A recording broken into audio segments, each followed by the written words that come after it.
தஸ்பீஹ் நபில் தொழுகும் முறையும் அதன் தஸ்பீஹும். தாதி, இன்னைக்கு மதரசாவுல தஸ்பீ நஃபில் எப்படி தொழ வேணும்னு சொல்லி கொடுத்தாங்க. அப்படியா? தஸ்பீ நஃபில் தொழுகையில் எந்த தஸ்பீ ஓத வேண்டும் என்று சொல்லு. சுப்ஹானல்லாஹ் வல்ஹம்துலில்லாஹ் வலா இலாஹ இல்லல்லாஹ் வல்லாஹு அக்பர். Very good.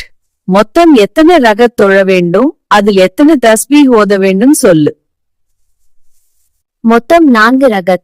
அதில் ஒவ்வொரு ரகத்திலும் 75 தஸ்பீஹ் ஓத வேண்டும். மொத்தம் 300 தஸ்பீஹ் ஆகும். மாஷா அல்லாஹ் என் செல்லக்குட்டி.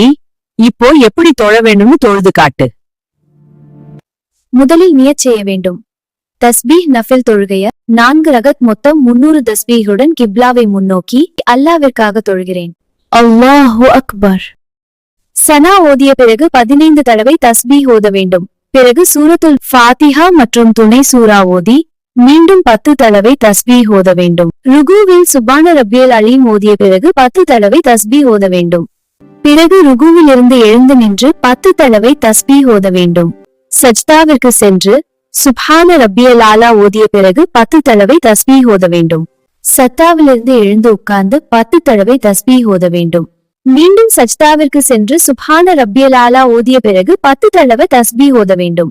இவ்வாறு ஒவ்வொரு ரகத்திலும் 75 தஸ்பீஹ் என்று 4 ரகத்தில் மொத்தம் 300 தஸ்பீஹ்களை ஓதி முடிக்க வேண்டும். இந்த தஸ்பீஹ் நபில் தொழுகையை பற்றி நபி ஸல்லல்லாஹு அலைஹி வஸல்லம் அவர்கள் கூறினார்கள். இந்த தொழுகையை தொழுபவரின் பாவங்கள் அனைத்தையும் அல்லாஹ் மன்னிப்பான். தினமும் தொழுக முடிந்தால் தினமும் தொழுகவும், முடியாவிட்டால் வாரத்திற்கு ஒரு முறை, இல்லையென மாதத்திற்கு ஒரு முறை, அதுவும் முடியாவிட்டால் வருடத்திற்கு ஒரு முறை, இல்லையெனில் வாழ்நாளில் ஒரு முறையாவது தொழுது கொள்ளுங்கள் என்று கூறினார்கள்.